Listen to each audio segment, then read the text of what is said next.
تو جب سیدنا امیر معاویہ رضی اللہ تعالیٰ عنہ کا دور ختم ہوا اور یزید نے خلافت کے لیے لوگوں سے کہا تو یہ پیغام خانوادہ رسول تک بھی پہنچا کہ آپ بیعت کریں، اور اس کی کوئی شہرت اور ریپوٹیشن اچھی نہیں تھی، اور یقیناً جو اس کی شہرت کی بنیاد پر سیدنا حسین رضی اللہ تعالیٰ عنہ اس کو خلافت کا مستحق نہیں سمجھتے تھے یا بیعت کے لیے اس کے لیے تیار نہیں ہوئے۔ ادھر سے لوگوں نے بھی لکھ لکھ کر بھیجنا شروع کر دیا اہل عراق نے کہ جی آپ اس صورتحال میں ہماری نگاہیں آپ کی جانب جاتی ہیں، آپ رسول اللہ کی اولاد ہیں، مسلمانوں کے اجتماعی امور میں آپ سے زیادہ کون ان کا نگہبان ہو سکتا ہے۔ تو خط لکھنا شروع کیا کہ آپ آئیں اور آپ آ کر یہاں اصلاح احوال فرمائیں۔ تو آپ نے اب خود جانے کی بجائے چچزاد بھائی مسلم ابن عقیل کو بھیجا کہ جاؤ تم دیکھ کرو کیا صورتحال ہے، لوگ جو اتنا بلا رہے ہیں۔ جب مسلم ابن عقیل وہاں پر پہنچے تو لوگوں نے بیعت کرنا شروع کر دی، اور یہ تعداد آنن فانن 10,000 12,000 16,000 18,000 تک جا پہنچی، جو لوگ کہہ رہے ہیں کہ ہم آپ کے ساتھ ہیں۔ تو جب پتہ چلا ارباب اقتدار کو انہوں نے لوگ بھیجے کہ جا کر ان لوگوں کو دھمکاؤ، یہ کیوں، یہ کیا کر رہے ہیں۔ تو جب دوسرے لوگ آئے ان کو سمجھانے کے لیے تو بیعت والوں نے ساتھ چھوڑنا شروع کیا، اور جس ہزاروں کی تعداد میں یہ ساتھ ہوئے تھے اسی ہزاروں کی تعداد کے ساتھ یہ واپس ہونا شروع ہو گئے، اور ہوتے ہوتے ہوتے کہتے ہیں کہ صبح سے لے کر شام تک میں ابن عقیل کے ساتھ 30 بندے رہ گئے، اور رات کو وہ 30 بھی نہیں تھے، اکیلے تنہا کھڑے اتنے تنہا تھے کوفہ کے اندر کہ کہتے ہیں رستہ اور گلی بتانے والا کوئی نہیں تھا کہ یہ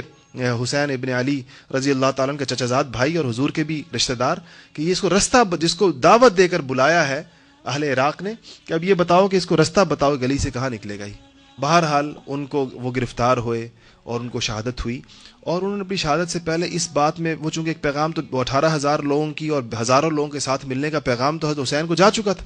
اور کہ بہت وہاں پر تو لوگ اس پر ہیں، تو آپ سفر بھی فرما چکے تھے۔ آپ کے سفر کا مدینہ منورہ سے سفر فرمانے کا منظر بھی بڑا عجیب و غریب، جب آپ مدینے سے جا رہے تھے اور خواتین اور مستورات بھی ساتھ تھیں، تو سب سے پہلے اپنے ابن عباس رضی اللہ تعالیٰ نے روکا اور کہا کہ مت جائیے، یہ جن لوگوں کے بھروسے پر آپ جا رہے ہیں یہ وہی لوگ ہیں جن کی ساتھ سے تنگ آ کر آپ کے والد موت کی دعا مانگا کرتے تھے کہ یہ وہ بے وفا طبقہ ہے۔ لیکن آپ نے فرمایا کہ نہیں، اب میں جاؤں گا۔ عبداللہ ابن زبیر نے روکا اور بہت کہا کہ آپ نہ جائیں، آپ نے فرمایا نہیں میں جاؤں گا۔ ابن عمر آئے، سیدنا عمر کے بیٹے، انہوں نے روکا، فرمایا کہ آپ مت جائیں، اور میں ان کا نہیں میں جاؤں گا۔ تو ابن عمر آپ کو گلے سے لگایا اور داڑھی پر ہاتھ پھیرا اور رو پڑے، بہت رو کر کہا کہ ایک شہید کو میں رخصت کرتا ہوں، کہا کہ مجھے یہ پتا تھا کہ اب یہ اس طرح پھر ابن عباس نے کہا کہ خواتین کو نہ ساتھ لے کر جائیں، اس پر بھی وہ بھی سیدنا حسین رضی اللہ تعالیٰ پر کیفیت طاری تھی، آپ چلے۔ رستے میں یہ پیغام آ گیا کہ مسلم ابن عقیل کے ساتھ کیا ہوا، اور سارا قصہ پتا تھا، مگر اس تصویر استقامت نے اس پر اپنا معاملہ رکھا نہیں کہ یہ صورتحال ہے کہ پھر بھی میں سفر جاری رکھوں۔ فرزدق ایک بہت مشہور عربی کا شاعر ہے، فرزدق، وہ رستے میں ملا تو آپ نے اس سے پوچھا کیا حال ہے اہل عراق کا، تو فرمایا ان کے دل آپ کے ساتھ اور تلواریں آپ کے دشمنوں کے ساتھ ہیں۔ عجیب ایک جملے میں اسے تعبیر کی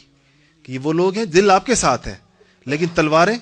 آپ کے دشمنوں کے ساتھ ہیں، مطلب یہ کہ وہ آپ کے خلاف، اس سے اندازہ لگائے نہیں وہ حق پر حسین ہی کو سمجھتے ہیں مگر استقامت نہیں۔ بڑی عجیب بے بسی کی تصویر تھی، اس طرف خواتین ہیں اور وہ نہیں چاہتے کہ ان کی بے پردگی ہو، ادھر شیرخوار بچے ہیں اور پھر جوان ہیں سارے کے سارے، اور یہ رسول اللہ کی اولاد ہے ساری کی ساری، اور ایک کے بعد ایک گرا ہے، ایک کے بعد ایک گرتا ہے۔ خیموں کی طرف کوئی بندہ جاتا نظر آتا ہے تو حضرت حسین نے ایک موقع پر یہ جو حر جو دوسرے لشکر سے ادھر آیا نا، وہ ایک عجیب دہائی دی سیدنا حسین نے کہ آج کوئی نہیں ہے جو رسول اللہ کی اولاد کا ساتھ دے۔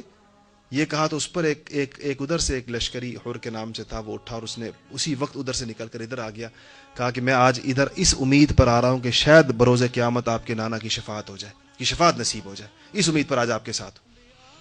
تو جب وہ ادھر آئے، وہ بھی شہید ہوئے، سیدنا حسین بھی شہید ہوئے،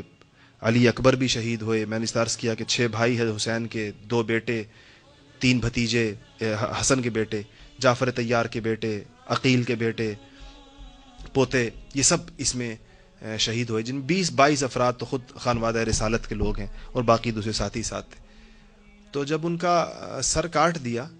اور 2-3 دن تو یہ لاشیں وہیں پڑی رہیں، اس کے بعد ان کے جسد کو دفن کیا گیا اور سر ان کا ابن زیاد کے دربار میں بھیجا گیا۔ تو کہتے جب ان کا سر دربار میں آیا تو وہ بڑی تکبر کے ساتھ تخت پر بیٹھا ہوا تھا اور چھڑی کے ساتھ آپ کے ہونٹوں کو یوں چھڑی کی نوکیں مار رہا تھا۔ تو اس مشہور صحابی زید ابن ارقم